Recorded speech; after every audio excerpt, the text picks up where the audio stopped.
We're back, everyone, and thank you for coming out here. I'm with Travis Hanson from Life of the Party, Realities of an RPG.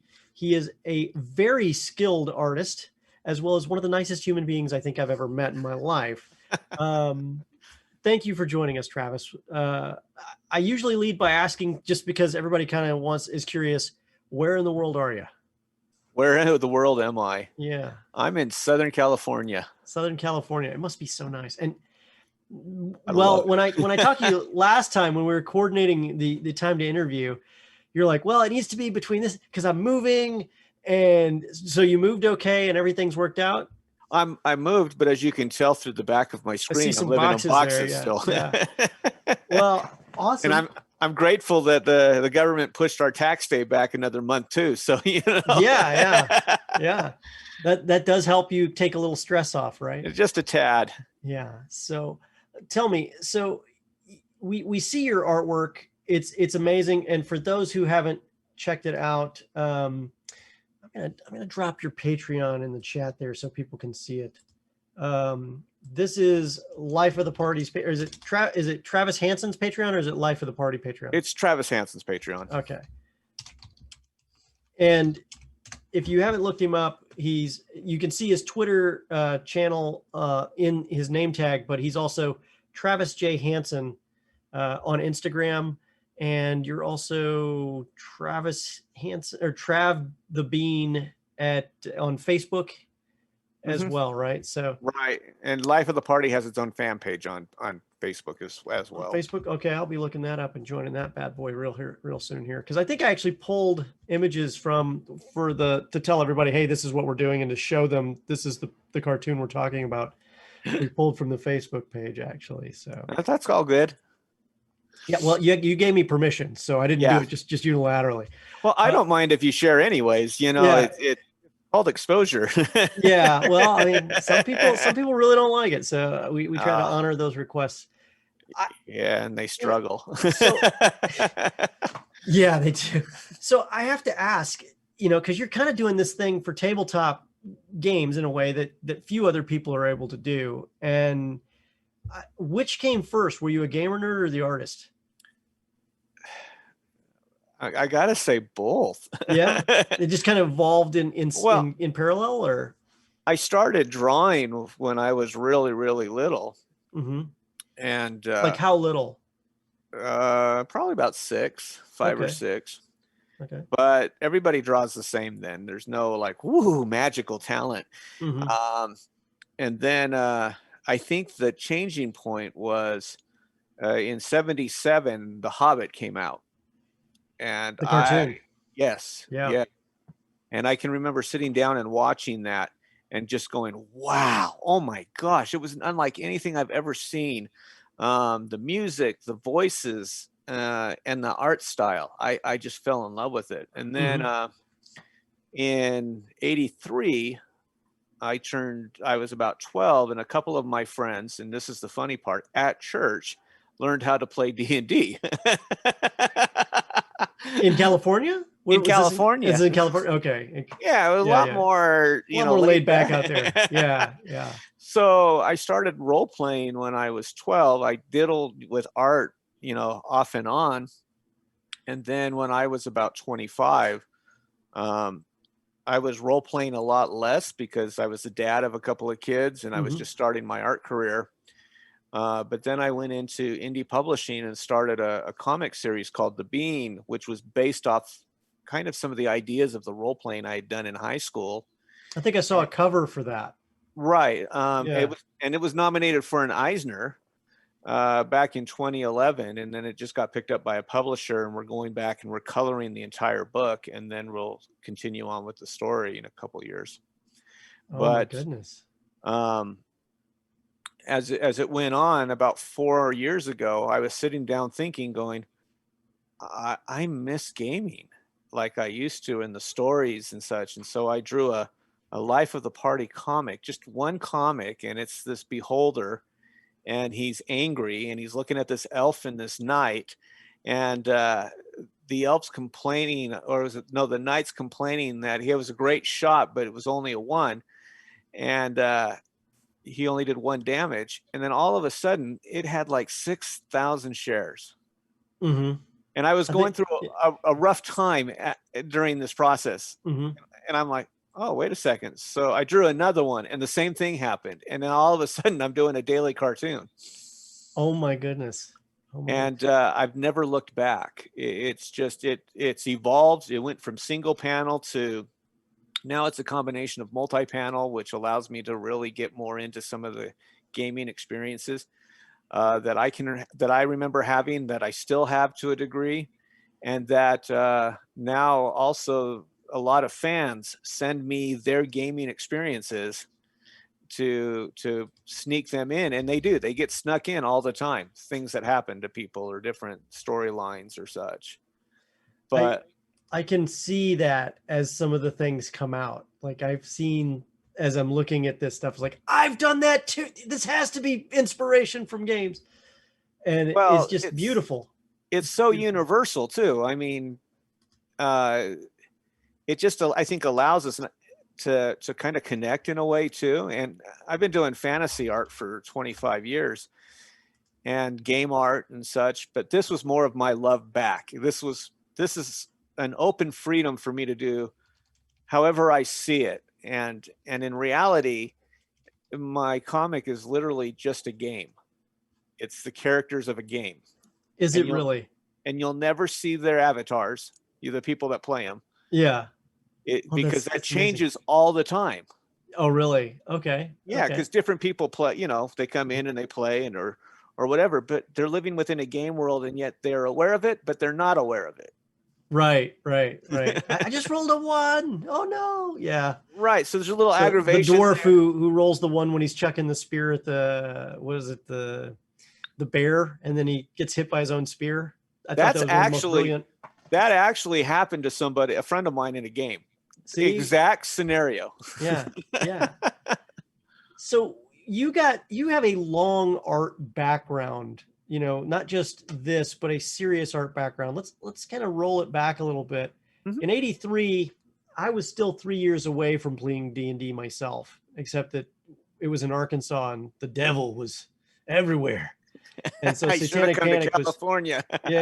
Satanic Panic was just in full swing. So only the really cool kids knew to play this game. Well, at least that's what we tried to tell ourselves we were.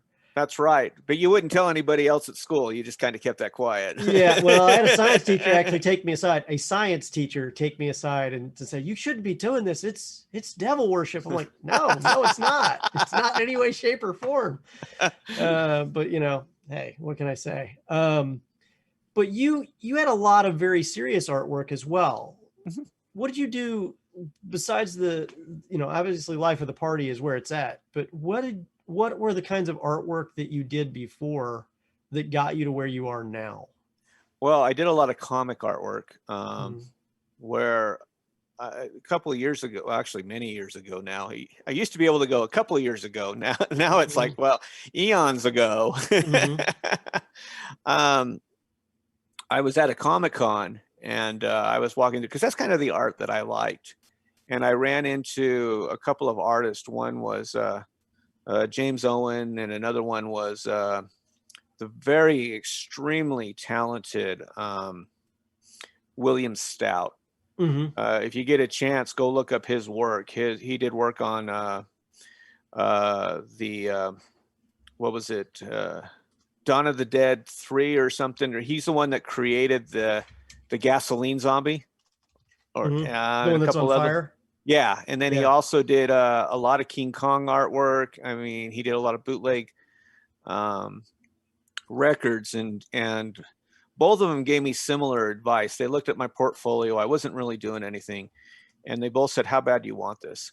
And kind of before I could say anything, James looked at me and he told me to shut up. And he goes, "If you really want this, you're going to show me." And the next year I came back with a published piece. I actually figured it out and did it.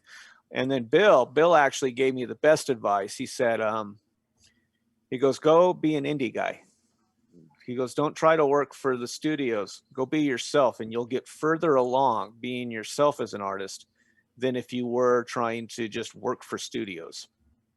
And I didn't understand that fully then. And then but I found that I loved doing my own thing. I liked creating my own stories. And then I remember hearing it from someone else, the whole deal of don't put your eggs in one basket, or we call them streams. Mm-hmm. And it's learning to, as an artist, you want to create several different streams of income to come in. So I Mm-hmm. didn't focus solely on comic books. I focused on commissions. I focused on doing children's books. Mm-hmm. Whatever job came along, I did several games for people, which I'm still doing. Mm-hmm. And then I also got a job as a cartoonist for a small print shop. And then within 3 years, I was running their art department. And it was during that time, I learned the entire printing process. Which is And invaluable as a cartoonist as well, to know what's possible to push the envelope too. exactly. Yeah. And your value level goes way up. If a company knows that you can not only draw, but that you can lay out, design, ink, color, do it all, prepare it for press and get it there, your value as a creator just skyrockets through the roof. Mm-hmm. And within a little bit after that, I got poached by a company to be their art director. It was an online retailer. Mm-hmm. They sold mountain bikes. And I said, well, I'm also running my own business as an indie. Well, the guy was an entrepreneur, and he gave me total freedom Mm-hmm. to work for him and still do my own stuff. Awesome. So he gets it.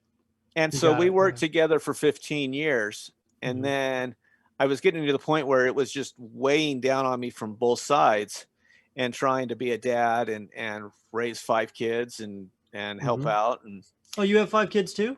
I do. I have So 5. do I. So do I. Best blessing in the whole world. Yeah. Mm-hmm.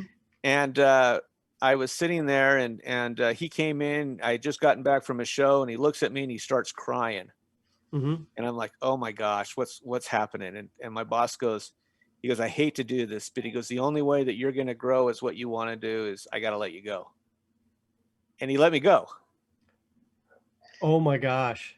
And but you got to remember, I was working 2 jobs, and I'm getting close to that point of one totally eclipsing the other. I just Mhm. I think needed that push. And so I jumped, and all of a sudden everybody found out I was available, because when I was working for him, I couldn't really be free. Mm-hmm. And all of a sudden the work came in, and I believe there was a much higher power involved in all this, because there's no way that this should technically work on paper, but it does. And what's Mhm. funny, my first job was a religious job, a religious book from an Episcopalian priest that saw that my work was open, and he's like, come do this with me. And I'm like, okay.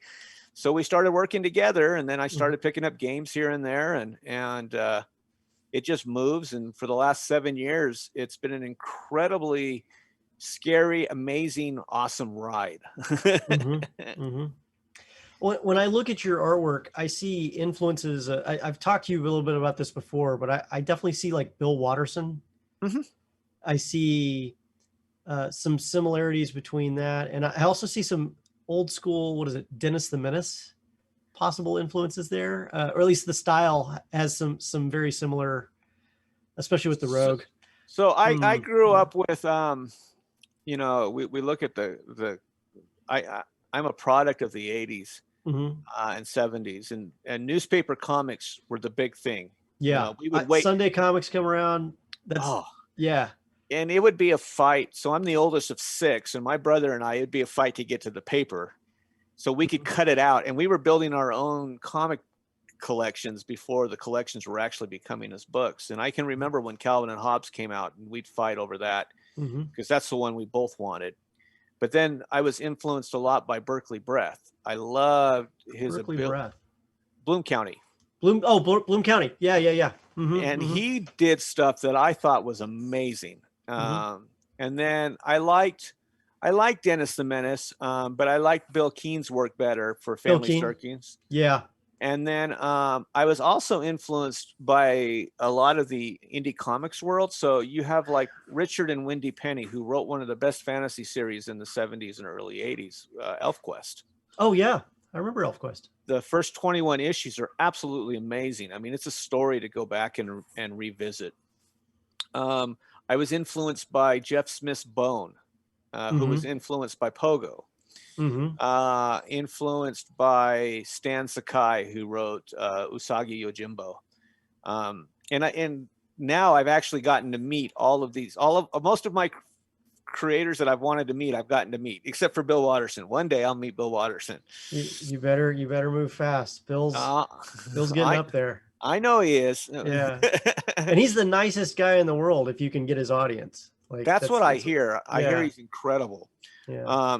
But I was also influenced by a lot of European comics, and really, just the style, like Asterix and Lucky Luke, and then I look at the storytelling of Miyazaki, like Nausicaa, and when it came out in the 80s, that was called Valley of the Wind.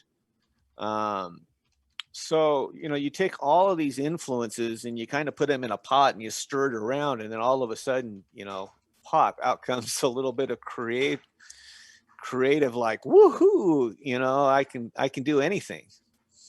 And not only did you do anything, but you have done something that nobody else is really doing right now. And hopefully nobody else, tries to emulate it too much, because I don't think it'll capture the same magic that you have in many respects. It's all the approach. I think that, there's been some artists that have done what I've done.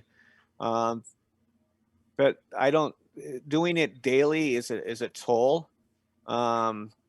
And so most of them don't last long. I mean, it's a dedication. You've got to be like, people don't realize that with Life of the Party, I'm 3 to 4 weeks ahead.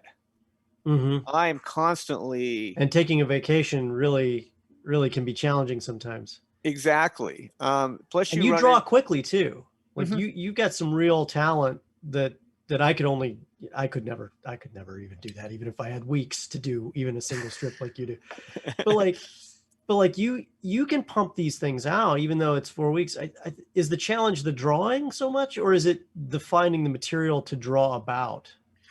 It's kind of funny. The material comes. So once you start, your brain starts to kind of rewire itself. And then you start putting in the material and stuff, and everything all of a sudden becomes part of the RPG. So, people will go, no, you can't. That's too close to real life. I played RPG games that were dead on to real life. So to say that, that world, those two worlds mesh all the time. So it's easy to throw that in. Right. I just like to play a little looser than a rules lawyer.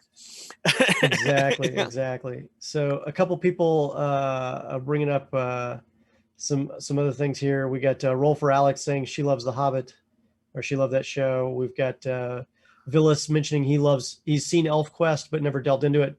To which we've responded, you really need to do that as soon as possible. It's a great story. Stock 22 says, "What's up, Travis? I love your work." Hey. So you guys know, there's some people out there that are loving you and saying hi in chat right now. You literally have mentioned a who's who in the zoo of names, and you've met every one of them. Most of them. Well, except for Bill Watterson. Some have passed on too. Yeah. That's true. That is true. With all of this influence and you going your own way, you're getting the material brought in now, not just by your own games, but people are sending you stuff. And you're still doing other work too, right? Right. And do you ever feel overwhelmed? All the time. Okay. That's a human. I mean, on my plate right now, I'm working on Life of the Party, which is my big thing. We'll start coloring the next book of Bean probably in 2 weeks. Then I've got a couple of huge commissions that I'm working on that are really big prints. And then I have 1, 2, 3, 4 books that I'm involved in. My 4th monster manual for Cawood Publishing. Cawood Press? Yeah. Okay. It's CAEWOOD. I thought it was CAWOOD. Okay. Something like that. Similar. Yeah. I've done 3 books already for him. Okay. We did the Fae, and then we did one that delved into the underground, And then we did one that was a city, and we broke the city up into 7 sections and did each section had a sin and a virtue that ran that section of the city. And the monsters all connected to that sin or virtue. That is actually a pretty cool theme.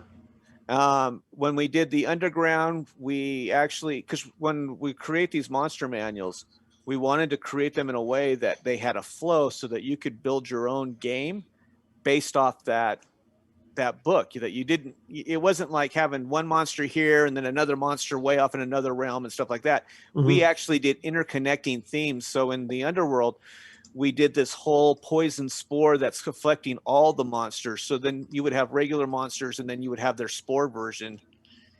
And it was just like, so you could either play without that or you could add that element within into the game. 4 versions for the win.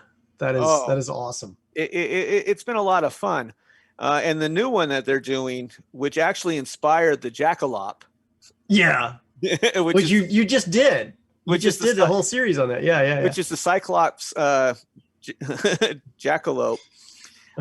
This one's about a mad wizard who created all of these monsters in this realm. So all the books kind of connect. So you'll find all sorts of stuff. And it was kind of funny when I actually got to present that idea to Andrew and them. And when they saw it, they were like, oh, that thing's awesome. And so I kind of said, all right, I'm going to put him in my cartoon. Awesome. The Jackalope. And so the Jackalope's still there. With Death Ray and everything else that comes with it. And Death Ray eyes. Yeah. That was a beautiful piece. So what now? I mean, you've got this bright, amazing future moving forward. You're just climbing, I mean, and skyrocketing further and further. Are you going to do a series of books of the life of the party like Bill Watterson did, or for so I have 3 books already out for Life of the Party. Yeah, but they're smaller books, right? Are you going to They are smaller books. Yeah. They're basically the first 300 days. Okay. So the first year. Okay. Yeah, about that. And they're the single panels. And I've only been doing the multi-panel stories since probably November. But I do have enough material to do another book, and they actually quoted me on the new size. So we're going to double the size of the book for book 4 and probably do it instead of 120 pages. I'm getting quotes to fill about 200 pages. So you'll get a thick book. And then the way I'm designing that book is not only will we have those scenes, the storylines and a bunch of the single pieces will get put in there, is I'm going to add art to that book again. I'm going to put like other additions, like spot illustrations of the characters doing certain things. So little tidbits that will connect even more of the stories, but that you won't have seen online or anywhere else. It's only in the books. It'll only be in the books. I think Bill Watterson used to do stuff like that on some of his stuff too. Yeah, I used to see similarities. I like that you're tying some stories together with some of these little bits too. That's a nice way to keep it going and keep it fresh and exciting. Well, and as well as give something special to the buyer. Yeah, and it evolves. It's completely involved on its own. It's funny. I still bring in stuff from the very beginning that'll find, and I've gone back and looked at the books and go, wow, the style's changed so much and become more fluid, and I feel a lot more control over where it's headed. But it's also an incredible freedom that it's given me. Most of the projects I work on are long stories or long delved games. This is instant. This is an instant moment of it can change on a whim. There's no control, like the Jackalope story that you're getting now. It's I don't care what a lot of people are trying to predict its ending, and it's going in a place that they'll never ever expect. I'm still reading it and I'm just laughing every time I read the next panel that comes out from it. So it's great. I think there's going to be a lot of insurance claims being filed after that thing has gone through the location. You never know. More than likely. Yeah. So are there other major projects, or are there things that you always wanted to do that now you're looking at, well, now I could do this? I mean, you've got, Bean coming out and colorized. Are there other types of graphic novels or other concepts you'd like to look at or explore?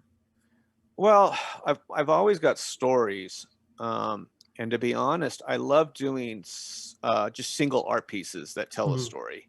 Mm-hmm. I like doing that, um, but I see Life of the Party continuing to grow. You know, I don't see it stopping anytime soon. My goal with Life of the Party is to keep producing books, to keep giving it away, to keep enjoying the. My goal was to bring a little humor and love to the game, something that we could all relate to in one form or another. Uh, and I tried to do it in such a way that it was unique and diverse, Mm-hmm. um, and constantly changing. I mean, I can't please everybody, but I'm not here for that. But my goal with Life of the Party is one day, um, maybe do animation with it. Well, there's definitely some ways you can do that. Like with your Mhm. skill set and plus some of the new apps that are out, you could literally do that if you wanted to, fairly easily.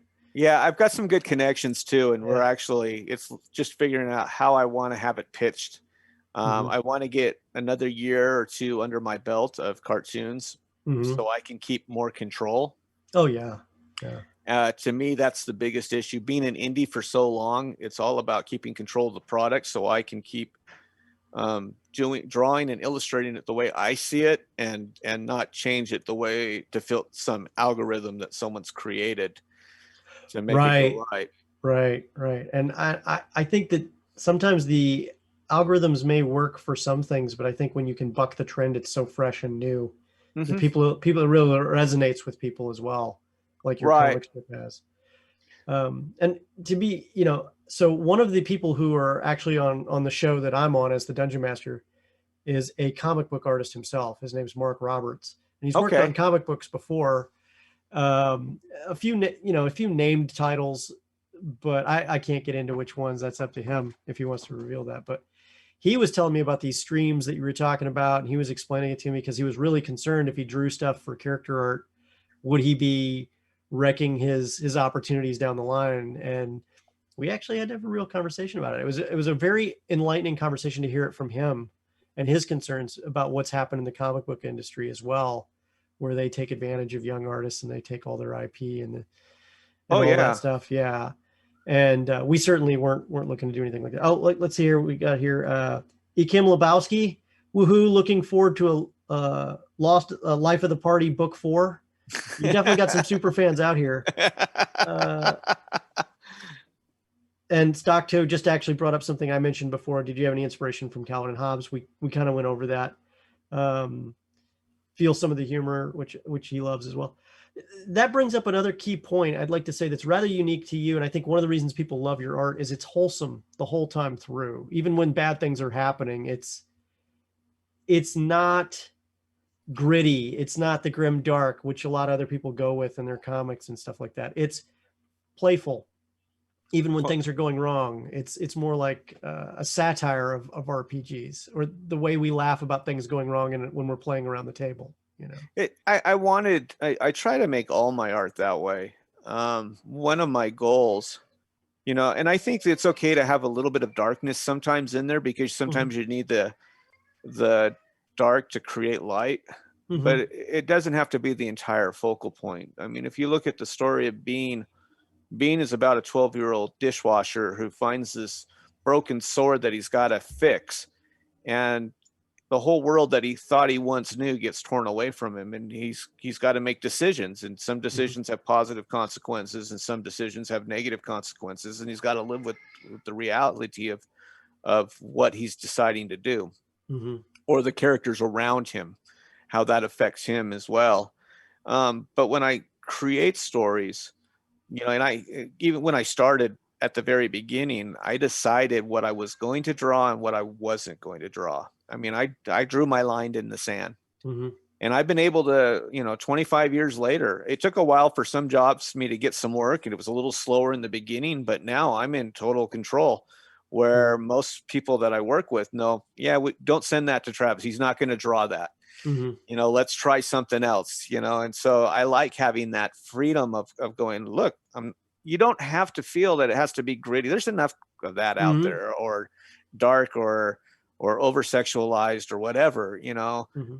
I don't feel that even, yeah, if you want to put it in your work, fine, but it's also starting to understand where your audience is. And I realized my audience is universal. It's all over the place, and it's going to be fun. And it's also, at the same time, I never wanted to explain anything to my kids. Something that I would have to go, well, Dad, why did you draw this? When you tell us that we're not to do something like this, and there you are encouraging it. And I don't ever want to have to explain that.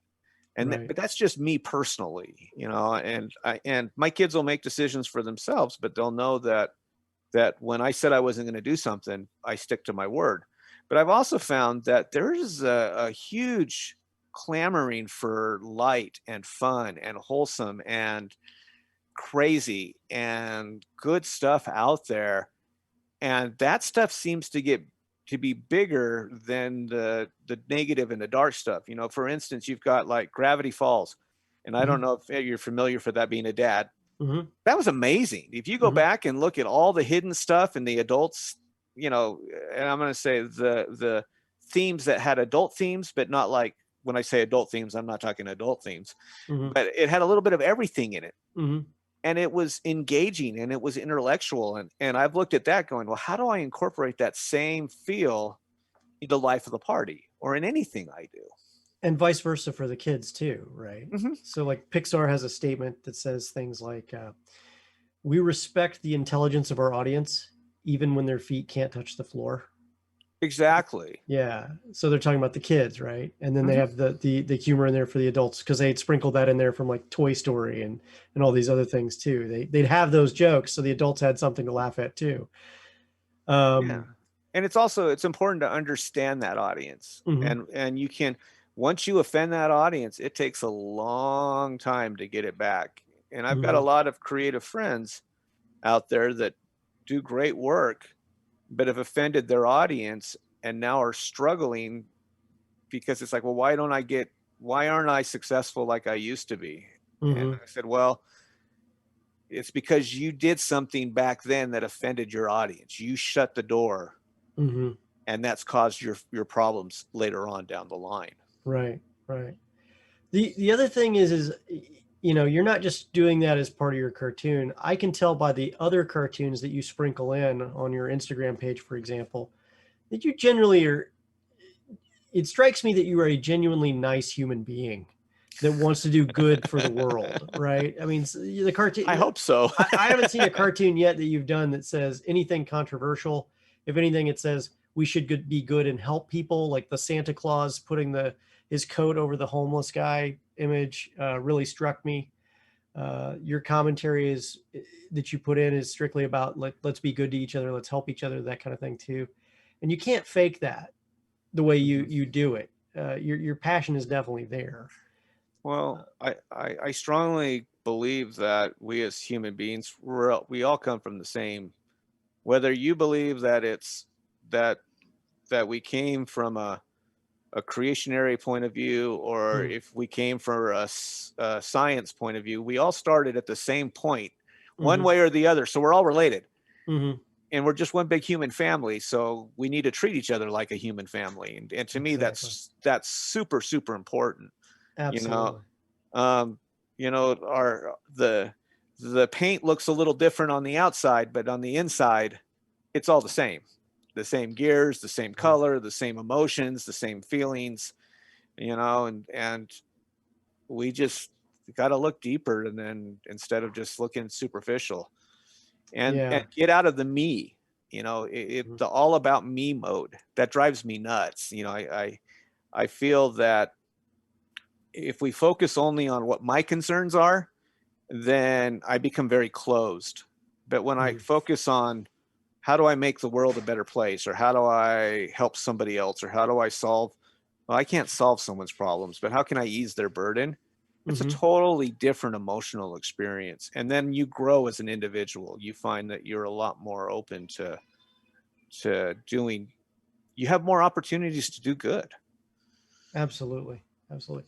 And speaking of which, you just did not that long ago the design for a wrap around a van on a library van that, I might add, truly takes the imagination that you get from reading a book. And you did a spectacular job showing people enjoying these fantastical worlds that they can travel to when they read a book. That is one of my favorite charities. It's the Kids Need to Read charity. And I've been doing stuff for them for the last 12 years, I think, off and on. But then they approached me to do their van, and we wanted to do it in a way that really embraced the whole imagination and books, and anybody can read. And if you hit it out of the park. So, and then it's more than that. So let's talk about your family just for a little bit. Yeah, sure. So your wife's a librarian. Yeah. In a local school. Yeah, I did my homework. You didn't? Yeah, I did my homework. So your wife's a librarian at a local school, and you've done cartoons for that too. Yeah. During the pandemic, you created cartoons to let people know, hey, we're trying our best. We're doing the following, and you're also, and don't forget to wear your mask. You've got all these great things you put together. I mean, you've obviously given and given and given. And I just, it's so nice and refreshing to find another human being that does that, you know. Well, you know, to anybody out there, to the other creators or designers, don't be afraid to give away something, because it pays itself back tenfold. You really believe that? That's that, and you mean I it. strongly do. Yeah. You know, and it might not always be financially, but it pays itself back. You know, and I've seen it. And to be honest with you, I think that's the reason why I've been able to be an indie for 7 years on my own completely, and be able to do the projects that I've worked on. Speaking of projects, you mentioned something about showing people you drawing while on stream today. Yeah, we can do that right now if you want. So if I could get the Tech Goblins to make some slight adjustments once he has his screen share up. And John, you're going to tell me your character, and they'll see this. My character? Yeah, we'll do your character. Oh, okay. All right. So we'll let you explain it as I'm drawing it. So okay. So once Chet hooks us up with that. What do you call it when you have the little chin beard and the flowing mustache, the Van Dyke mustache, I think it was called. Oh wow, yeah. Yeah. So yeah, if you really want to get into it, it's a rogue. Oh well, is he masked? He does wear goggles of the night on occasion. They're usually up on the top of his head. He has longer hair. Okay. Goggles of the night, which are like, you know, magic night vision goggles. He's human. Okay. Cloak, short sword. He carries a kind of a fancy stick sometimes that also turns into a sword. Let's keep him tactical. All right, we got to be tactical, because that's how I am. Tactical. You know. All right, so if we can get Chet to switch us over. Chet, let me know when you're ready. Just do it. And that disembodied voice you are hearing is Chet, our amazing tech goblin. If I could get you guys to put some emojis in chat to thank our wonderful tech crew, our production crew. They keep us going. They keep everything going. So I need to have the disabled attendee screen share. Yeah. Because I can't share at the moment. Oh, is it disabled? Yeah. Hold on 1 second. I'll take care of that. I have the con. You have the power. I have the power on that one. All right. That's on me. Give me 1 second here. Screen share. No, they well, I don't know if they can't hear you. If you guys can hear chat, be sure and say hi. People are dropping emojis in chat. So let's see here. I'm not seeing, where do I do that at? Silence audio general, enter full screen.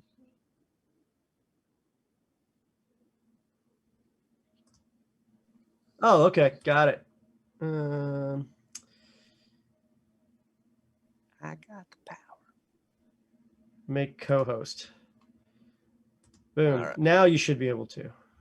All right, here we go. Okay. All right, share. So he's going to share. Wow. That is amazing. I know, isn't it? Look at all those colors. All right, hang on. He's got to do the transition here. Here we go. Okay, transition is complete. All righty. That is gorgeous. Wow. Okay.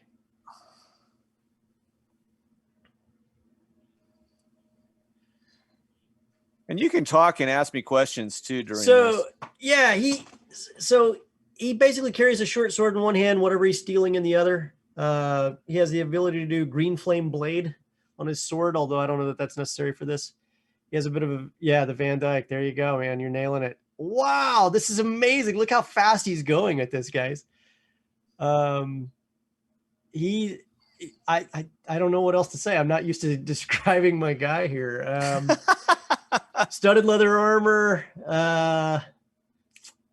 pouch belt across his side. So he's your standard rogue. Yeah, very, very standard rogue. Really terrible, sad backstory.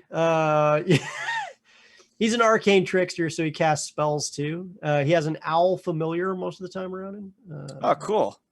You know, it's kind of funny. I even took that whole backstory issue, and it's the rogue that came from the perfect childhood of all the characters. You know, those are often the best rogues, to be fair. He's like, my family was perfect. I just wanted to be a rogue. Yeah, that is genius. Oh my gosh. You know, and then, you know, something that wasn't brought up, which I think is important, you know, I get asked this all the time, is, do the characters have names? Yeah. And I think it's neat that you haven't given them names yet. I don't give them names. They just call each other by class. You know, hey, Rogue, what are you doing? You know? Right. Yeah. Right. And I did that for a reason. And one of the reasons I did it was so that people could relate to the character better than if they were trying to relate to the name. Because I think once you throw a name on these characters, it's no longer like the class. It's like, oh, okay, that's Fred or that's Bill. Yeah. And it gets harder and harder to relate to. While with the rogue, for instance, having no name, you know, everyone can go, oh, I played that guy. I played that character. This is amazing at how fast you are cranking this out.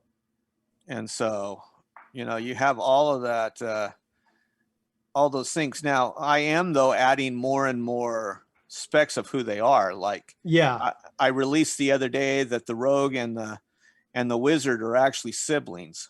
So the one he stole the pizza from, or the one he gave the pizza to, or no, the party? The girl. Oh yeah. You know, they're siblings now. Oh, that's right. And Mom wants you to come to dinner or lunch or something like that. It was like, and those are scenarios that have actually happened. I mean, I grew up also not playing just D&D, but we played a lot of Gangbusters. And I don't know if people know what that one is. It's a 2x10 series. We played Gamma Worlds and Star Frontiers.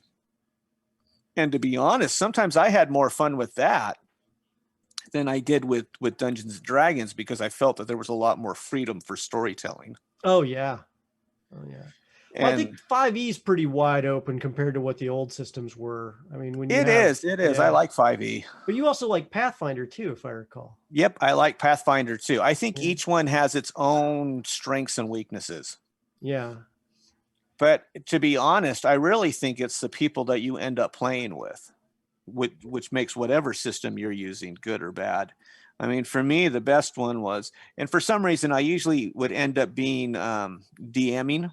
And isn't that funny how that works out? Yeah, but I kind of like it better, because I would, I mean, even now, like on my Patreon, I release new monsters that people can spec out for their own game on monster cards, and I give out maps and stuff like that. But I can remember when I first introduced my kids to D&D, they went back and they went to their friends to get a group, and 9 theater kids showed up. And I think, my goodness, I think 2 were dressed as halflings. And I mean, they went all out, and it was probably the best game, even though it took them 2 hours to figure out if they wanted to go through a door or not. And the arguments and everything else that was happening. And it even got to the point where I decided, all right, I got to let the goblins behind the door make an effort. and I own my rolls. So I rolled a 1 twice. Oh and my so goodness. I just said to the guys, and I think it made them fear it even more, but I said, all you hear is a thump on the other That is side. genius.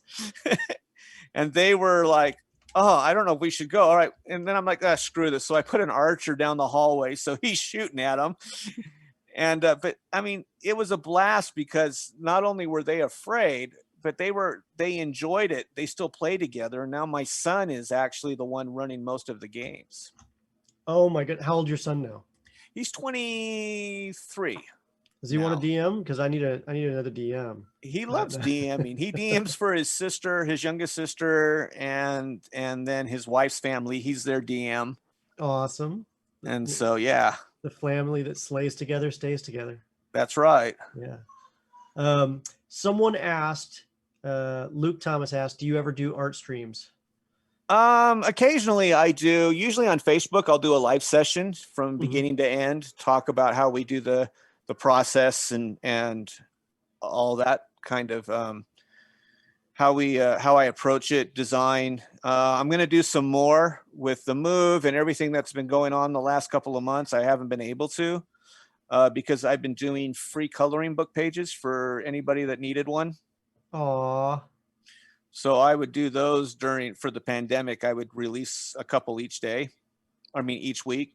And that took some time, but now that that's slowing down, I can get back into doing more streams. This style that you're producing here and your line shading methodology is this the secret sauce? What do you mean?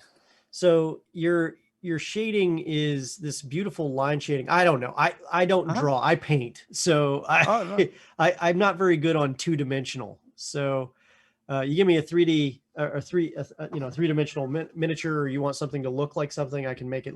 I can build props all day long. Well, let me. But this is amazing to see you shade in the concepts you're putting to work here. Let's pull something up really quick. So this is someone's character that I'm working on. I do that also on my Patreon. I give people their character. And once I finish the pencils, I go over it with inks. And the ink layer allows me to get this really clean feel to line work. And then what I will do after that, if I can find it really quick, come down a little bit so I can see where we're at. RPG comics. Now, were you always a digital artist, or when did you transfer from hand to digital? About 10 years ago. 10 years ago. Wow. Yeah. 10 years. That would be, 2011. Yeah, it was. It might have been a little earlier than that. I think I've got some stuff from 6 or 7. Okay. And was it really challenging to go from paper to digital art? No. For me, you got to remember, I'm in that perfect era. I don't care what anybody says. So here it is where we take the color into it. Oh, wow. So that's someone else's character. Oh, wow. That is genius. But I lucked out. I was born in 71. I remember playing the Atari. But we still played 2600? outside. Yeah. That's what I came up with too. Yeah. So we played both outside and we played with computers. I remember when Lords of the Realm came out. I remember Diablo when it first came out, which was phenomenal to us because that was RPGing on the computer. It was incredible. Warcraft, a bunch of the other games. And you get to this point where you start thinking, well, do I want to be the guy that just plays the game, or do I want to be the one that creates it? And that kind of takes over because I want to be the one that creates it. But you need a scar. Did you ever play Zork? I don't know if I did or not. I probably did. But I was also in that same group of learning my Adobe Illustrator. I found the other day the 11th 3.5 disc. Oh, really? 3.5-inch disc. Oh my God. To load Illustrator. And then I can remember in 96, 97, starting to work with Photoshop. but I didn't, for a long time, I still, worked half and half. And then in the last 6 or 7 years, I've just slowly walked away from, not completely, because my originals that I'll do a color with watercolors and such, they're worth way more than my other pieces. So I just do them off and on. So I have 2 questions that came in. Yeah. First question is this all one layer? Yeah, one layer. Okay. And the second question is, what program is this? This is Clip Studio Paint X. Okay. Clip Studio Paint X. Is the X for extreme? I don't know. It's just the pro version. Okay. It's about $200. But then I do my colorization in Photoshop. In Photoshop. Okay. Okay. So this character is another person's character, and I'll just quickly show as we knock down the layers. Oh my gosh. I try to do as limited layers as possible. And so there's only 4 layers to this. That is amazing. And then I'll knock it down even more. By the time if I was to ink this, this would have the same feel. You would have about 3 layers, 1 for ink, 1 for pencil, 1 for color. And so we need a... Oh, I forgot to mention, Rin has no scars. He's a pretty boy. Oh, you're a pretty boy. Well, hold on. He's been lucky. He's been lucky. He hasn't been scarred up. We need to fix his jaw a little too. He doesn't have a chin cleft, but we can work that in. There you go. See now. There you go. There you go. Need a little more Errol Flynn. There you go. Perfect. Perfect. That's genius. Oh, I love it. Is that Cube? Yeah, it's the Cube. I love Cube. And for safe measure,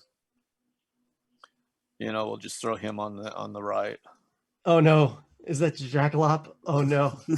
Things are about to get really bad.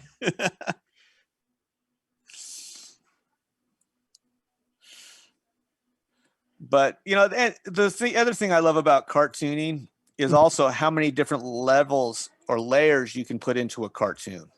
Right. Can you explain that a little more for those of us who don't know what you mean exactly? Because I don't know what you mean exactly. So drawing an RPG comic, I know that I will have RPG gamers see different things.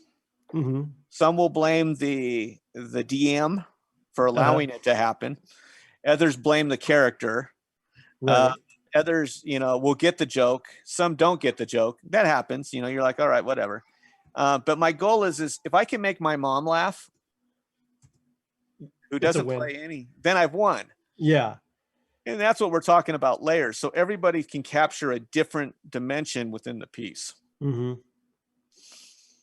so that's something that a lot of cartoonists forget, especially when they're dealing with fantasy or gaming or such. They do a very one-dimensional cartoon where, the sword is the sword talks to you and they found it and that's about it. And something's funny out of it. And they miss the point of there could be something more. Was the character selfish?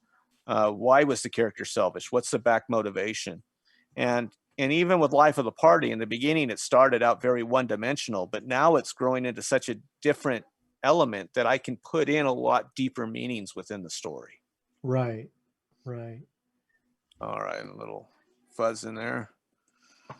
And then we'll just put a little bit of building in the backdrop. Old Town. He probably robbed most of it already. I don't know. Possibly. And that'll be the other thing. And a lot of people get afraid of using it's being able to use silhouette. Yeah. And not, silhouette has an extremely important place in art, especially comic art. And they don't realize it, how powerful the silhouette can be. And so they don't use it. They're afraid to. So you want to get people not to be afraid of using the silhouette. And so this would be to show me when I'm going to ink where the silhouette would work. Ah, I see. So I don't have to draw all this detail. I can the silhouette does the magic for you. Right. But and then I can put a little chimney up here, put some strings of cables. Laundry. Yeah. It creates a realism that most, You know, we talk about what separates the artist, you know, the pro from the beginner. And in all actuality, it's the detail. Right. You know, what do you see? And most people, when they first draw, you know, they draw their trees like this, and that's the only thing they see. But the pro will draw his tree and then go, oh yeah, there's growth on the tree. It branches out in different directions. There's shade, there's shadow. It goes into the grass. Instead of a straight line, you've got this grass line that comes in, and you can roll across it, and then you create shadow, and then you do and that's the difference. It's how much do you see? How much do you want to put in? How much can you make it yours? You know, with him, what I would do here is I would add, you know, pavers, not a lot of pavers, but just enough to evoke the feel that he's in the city. So wow, that's amazing. Mm-hmm. And then that is beautiful. I'm very impressed at the speed that you can produce such amazing art. Ladies and gentlemen, oh, let's see here. Question: have any of your kids followed in your footsteps? I have one that some of them have wanted to. I think one of the problems that you run into is the comparing. Oh, but I can never draw like you, Dad. And I got to remind them I'm 50 and they are younger than I am. And I'm just on a further part of the road. So the question is how much time do you want to put in to your goal? What are you willing to give up? So that's a constant conversation. You know, if you like to play video games, that's great. But just remember, 4 hours on a video game could be 4 hours of practicing art. And out of all my kids, I think I have, they've all pursued different things, which I'm grateful for, because I don't know if I would want them to live this life. But they are very successful at what they look forward to doing or trying to figure out their plans. And I've got one, though, my youngest, she's writing a novel right now, and she's almost done with it, and then we'll start doing corrections. So I think she has a different drive to do art, but she's also going, well, I want to be a teacher. I want to work in the education field. So we'll see what happens, you know. You know what also impresses me is your time in practice means you can literally, in just that movement I've watched you perfectly drew every little shape that you wanted exactly where you wanted it. I mean, it was, if you know what's right, what's too much, what's too little, but just drawing those shapes, my hand couldn't even do that because I can't get my hand to make those movements the way you want to. Like that's just amazing to me. Well, and that's the practice. That's the practice right there. And we were talking about it the other day. Someone said, well, you know, they said it's 10,000 hours. And I said, well, actually, it's 3.5 hours per day for 9 years. That's a little bit more realistically, you know, you can go that. But I also say that art, it's only 5% talent. That's it. The other 95% is you don't see the paper getting crumpled. You don't see me getting frustrated. You don't see all the work. You know, I draw 7 to 13 hours a day. Sometimes more. It just depends on what I'm working on. And the more that you put into it, the more refined it gets and the more in control of that you become. Wow. Well, Travis, this artwork is beautiful. I'm more than impressed with it. It captures the obnoxious rogue beautifully. More than I could ever hope. You might have to show up in Life of the Party one day. Well, we can talk. I can send you some stories of stupid stuff he's done. So, flip us back here to dual screen here if we can. There we go. This will work. Tech Goblins, do your magic. There we go. And we're beautifully set once more. Travis, thank you so much for your time today. We really, really, really do appreciate it. You're amazing. You're talented, and Life of the Party: Realities of an RPG is an amazing strip, which everyone should know about. Just so you know, Travis has a wonderful Patreon. Please check it out. Hold on a minute. I'm going to link it in chat for everybody. If you haven't checked it out, you should be. Here we go.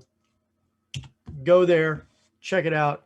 Give Travis some support, because let me tell you, he's making out a lot of great artwork, and you couldn't ask for a nicer human being to share these wonderful stories with the rest of us. I am pretty sure that there are people who are going to see these cartoons and think, whatever this is, I want to play this game, and that can't be bad for the community either. So the goal is to get people to come play. Exactly. All right, guys. Well, thank you so much, and we will see you guys next week, but it's going to be on Wednesdays, because the Games Tavern Happy Hour is shifting to Wednesdays because something else is coming on Tuesdays. We're not going to tell you what it is, but it's coming. And then next week, Thursday, Whiskey, Magic, and Destruction makes its triumphant return, and we will see what else happens next week. I think we have some other cool stuff in another week or two as well. So some new shows coming in. So thank you guys for coming out. Yeah. What about the Velkin Weave? The Velkin Weave is off for the next week or two, and then they're going to be coming in on another day of the week, maybe Tuesdays. I don't know. Maybe that's what's happening. Thanks for asking in chat, Amber Anna 391, who's also in the cast.